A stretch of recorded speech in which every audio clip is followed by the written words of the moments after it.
Գալստյանի կալանավորման մասին հայտնեցին, ինչ վերաբերմունք ունենք առհասարակ այս գործընթացի վերաբերյալ եւ հենց Դավիթ Գալստյանի կալանավորման։ Ես կարող եմ ենթադրել, որ քննչական կոմիտեի կողմից հայտարարված 16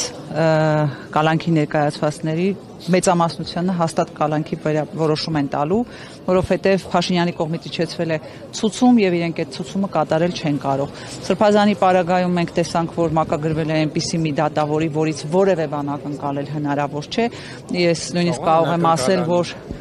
չեմ հավատում, ես նույնիսկ կարող եմ ասել, որ երբ այդ մասին լուրը տարածվեց, իրավական համակարգի հետ կապ ունեցողները կամ փաստաբանները բոլորը արդեն իրենց հերթին այսպես դատավճիռը շակերտներում ասեմ, դատավճիռը կայացրեցին, որովհետև Մասիս Մելքոնյանից որևէ այլ բան ակնկալել հնարավոր չէ։ Այսինքն մենք հաջորդաբար տեսնելու ենք մնացած բոլոր բաներ։ Գիտես, իրականում մեր իրավական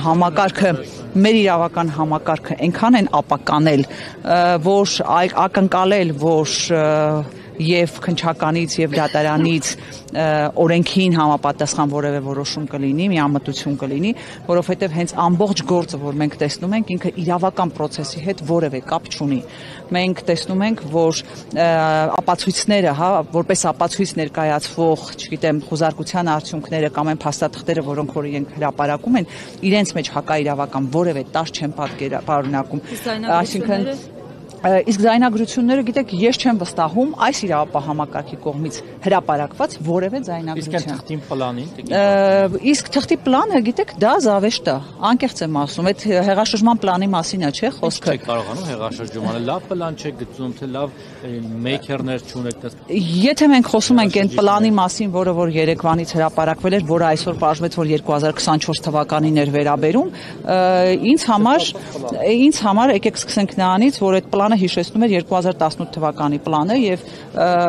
ինձ մոտ տպավորություն է, որ պարզապես իրենց նախկին պլանները հանել են դրել են շրջանառության մեջ, փորձելով վերագրել հեղաշրջման process-ին, պարզապես մոռացել են տարեթիվը 2025 թվական գրել։ Փաշինյանի կամ Փաշինյանի թիմի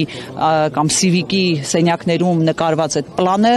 որը որ դրվում է նաեւ քրեական գործի հիմքում, պարզապես աբսուրդ է։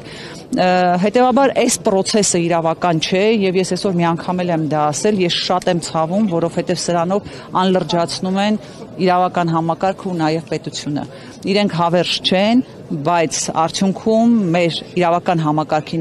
նկատմամբ վերաբերմունքը վստահությունը այնքան ցածր է եւ կասեի 0 է, որ մեզանից մեկը այսօր չի փորձում նույնիսկ հավատալ իրենց կողմից հրապարակած այդ ձայնագրությանը։ Հասկանում եք, երբ որ դու չես հավատում համակարգին, չես կարող հավատալ համակարգի կողմից էլ ներկայացված փուլերին։ Նայելով թե ընդդիմությունների գործողություններ անում եւ ինչպեսի ենթադրյալ պլանները մշակում, ինչ պլանները մշակում, ոնց որ թե լավ հավերժ է Եթե խոսքը վերաբերում է այդ քո նշած հեղաշրջման պլանն ես նշում, ապա ես շատ կասկածում եմ, որ դա անդիմության շրջանակներում մշակված ինչ-որ պլան է եղել, բայց հարցը հետևյալումն է, այո, դուք կարող եք մեղադրել անդիմությանը, որ մինչ այժմ Փաշինյանը իշխանության է, եւ ես ինքս էլ ինձ հրավեշտում եմ այդ մեղքը, նաեւ իմ մեղավորությունն է, որ մինչ այժմ Փաշինյանը եւ իր թիմակիցները իշխանության են, եւ մենք ականատես ենք լինում այս process-ներին, բայց միևնույն ժամանակ եկեք բոլորս էլ արձանագրենք, որ միայն այս վերջին փուլում է, որ մենք հասարակության մեջ իսկապես կարող ենք արձանագրել իսկապես մթնոլորտի լուրջ փոփոխություն եւ եթե դա եղավ ես չեմ կարող դա վերագրել ընդդիմությանը եւ դա պարզապես կարող եմ ասել, որ Փաշինյանի հիստերիկ վարքագծի հետևանքն է եւ մարդիկ ի վերջո կարողացան օբյեկտիվորեն գնահատել Փաշինյանի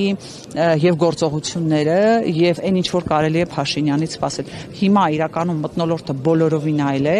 եւ ես կարծում եմ սա ճիշտ պահն է սկսել քննարկումներ եւ կատարել ճիշտ գործողություններ։ Ինչ քննարկումներ, պանելային խոսքը ընդդիմության քննարկումների, գործողությունների պլանի քննարկումներին է վերաբերում։ Մեկ էլ ինչ որ մեկը սլիվ անում, ասում է, տեսեք ինչ են մտածում, էլի ձախողում։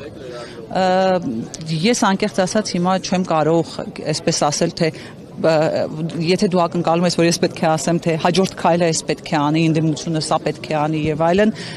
այս պահին ես չեմ կարող այդպիսի հայտարարություններ անել, բայց ես տեսնում եմ, որ իրականում հասունացել է մթնոլորտը, որին պետք է տրվի համարժեք պատասխան։ Շնորհակալություն։